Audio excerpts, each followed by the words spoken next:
Matapos mabigong maipakulong o maikontempt ang former president na si Rodrigo Duterte at pare-parehas lang silang mapahiya sa harap ng publiko.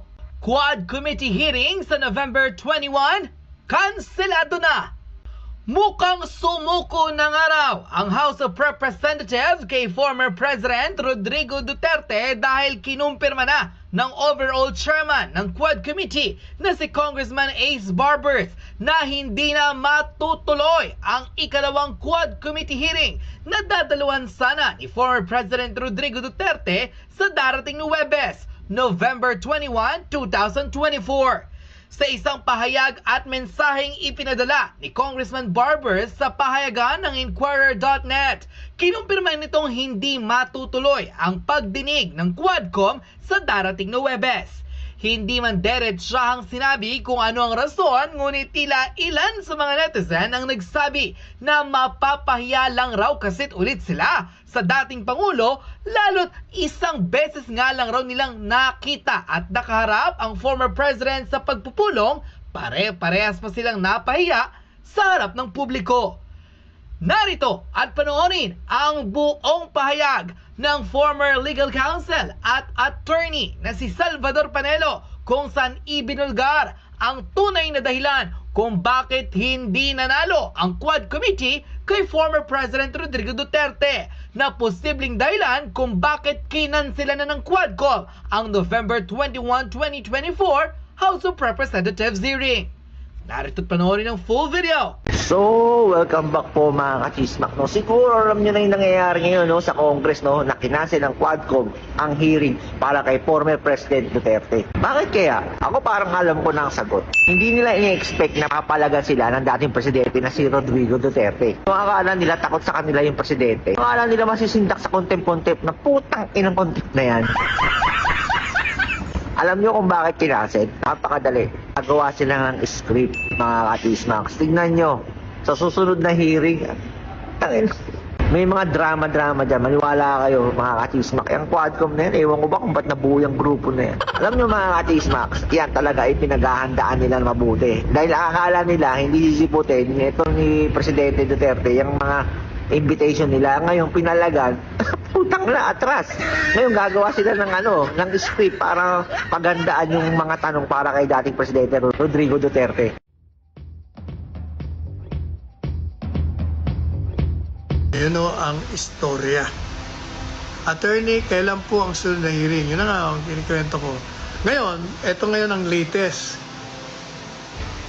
Nagsalita yung isang, I forgot his name, a member of the committee. Sabi niya, hindi na ho namin iimbitahan si Presidente Duterte. Kasi mukhang nasabi niya na ho ang lahat. Yun nga ang matagal ko na sinasabi kung bakit ngayon nyo lang nare-realize. Katunayan, nung ako ini-interview ng mga ibang istasyon ng radyo at telebisyon, sabi ko sa kanila, hindi nyo ba napapansin, wala pang sinabi si Presidente Duterte sa Senado at sa Kongreso, sa Quad Committee, na hindi niya na sinabi nung siya'y kandidato pa lang, mayor pa lang, presidente ng bansa. He kept on repeating the same story. Memorize ko na nga eh. Lahat pa ulit-ulit. Yung pag-sinasabing umamin, yes yung may death squad, yes yung may pinatay siya, yes yung may hinulog siya sa aeroplano, yes yung nagturo siya sa police academy, yes yung ito ang tinuturo niya. Lahat ho yun eh, wala namang bago eh. Kaya napansin niyo ba, paulit-ulit ang mga tanong, paulit-ulit din ang sagot niya. Kaya kahapon lumalabas na ako kasi the same question, same answer. Kaya kung ako ang Presidente Duterte na nakaupo doon, hindi na ako magpapaliwanag eh.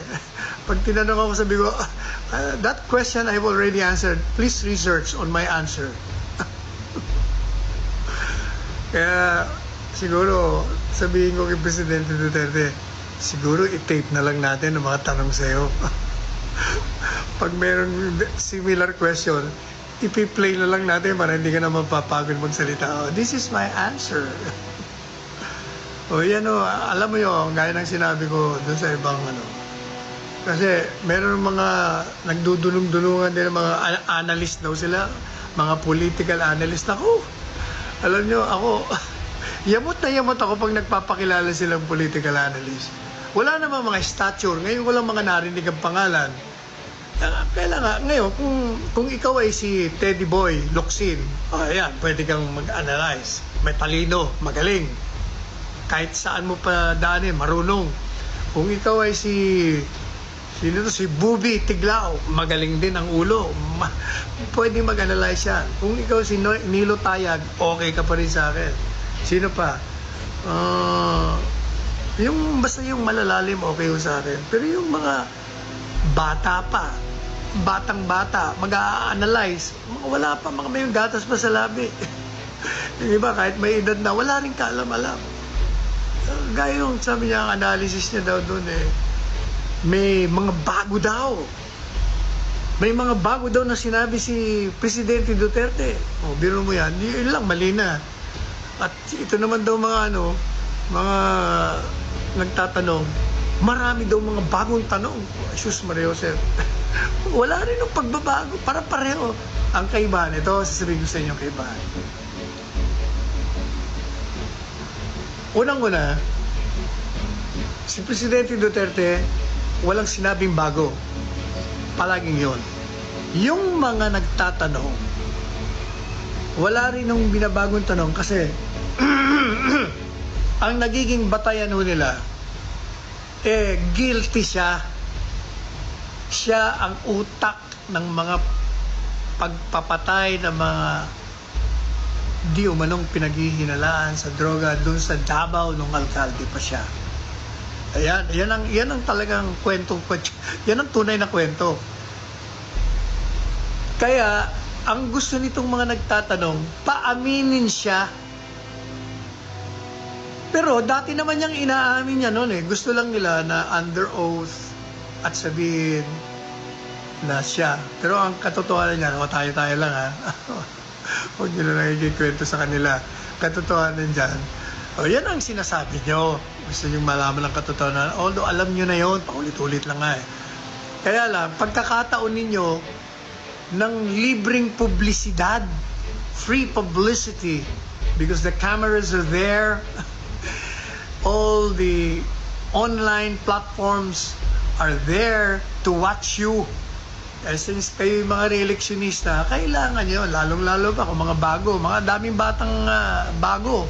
May matandang bago, may batang bagong mga muka, bagong mga pangalan.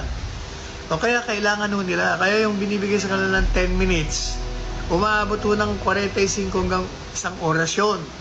Biro nyo, isang oras kang nakikita yung mukha mo dun, o hindi ba malaking bagay sa eleksyon? O yan actually, ngayon. Pinipilit nila paaminin.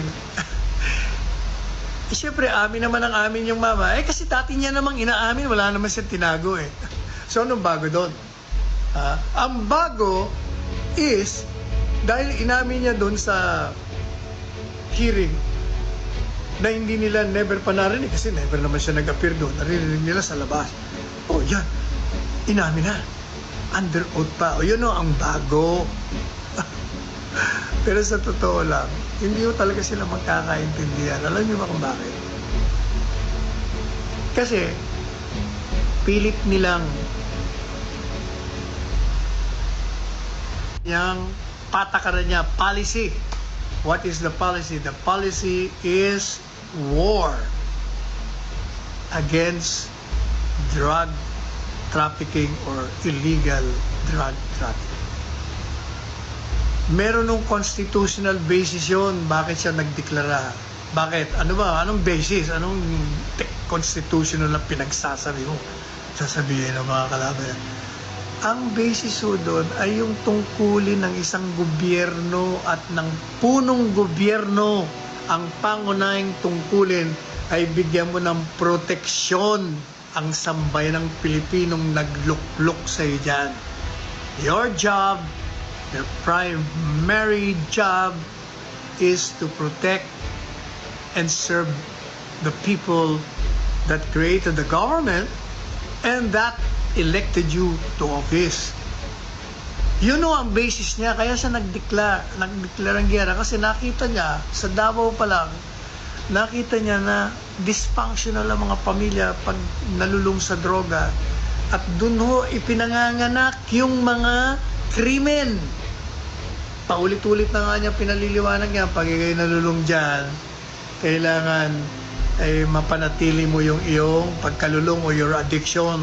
So you need money to buy shabu, cocaine, or whatever, marijuana, kung ano-ano pa. Ay, kailangan mo ng pera. Mabuti kung mayaman ka.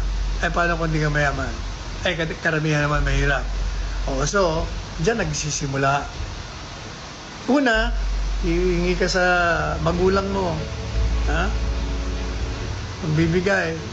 Pag wala ka na makuha sa ate mong may kaya o may trabaho, pag wala na, anong gagawin mo?